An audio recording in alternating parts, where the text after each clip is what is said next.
Ito naman po yung RJ Wall Putty. Kagaya yan po ay alternative natin sa Plastalox Glazing Putty. Water based po yan. Kung ayaw nyo ng mabagal matuyo, kasi ang Plastalox medyo mabagal matuyo, pwede kayong gumamit ng RJ Wall Putty sa plywood. Sa plywood po kadalasan nang ginagamit, tsaka sa kahoy. Odorless na po siya, tsaka fast dry. Ang maganda sa wall putty, pwede din siya sa bato. Ito naman po yung binabanggit ko kanina na putty na pangkahoy. Thinner base po yan, Plastalox Glazing Putty.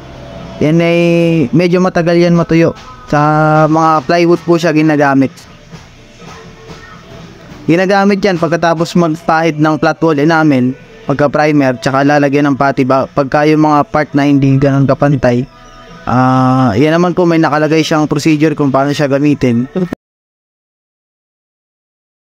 Yan po siya.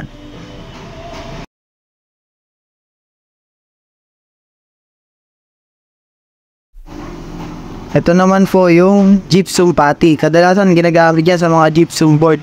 Pero minsan may gumagamit din yan sa mga bato. Tsaka yun sa mga pagitan ng kisame, yung ipinangaalala nila sa gasa, sabi nila mas maganda daw yung gamitin.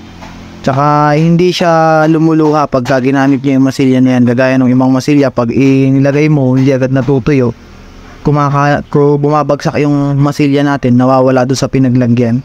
Yan, maganda siyang gamitin pag sa mga gap o kaya sa mga gypsum board.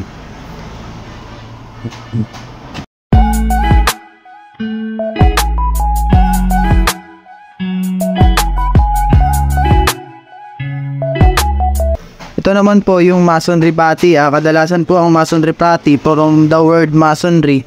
Sa bato yan ginagamit. Ina-apply yan kapag nakapag-flat latex na. Pagkatapos mag-flat latex, i-apply yung masonry putty para pakinisin pa yung ibang natitirang hindi pantay, yung ibang hindi ganun kakinis bago kayo mag-finish.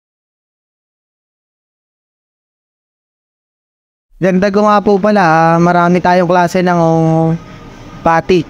Lalo na sa panasakyan, mayroon pa mga spot putty, tapos ay may putty sila na kulay yellow. Tapos ay doon po sa mga putty o masilya na may hardener, wag po nating ihahalo lahat doon sa lagayan yung pinaka-hardener niya kasi matitigas agad yun within siguro mga 4 minutes, tuyo na yun. Yan lang po. Salamat.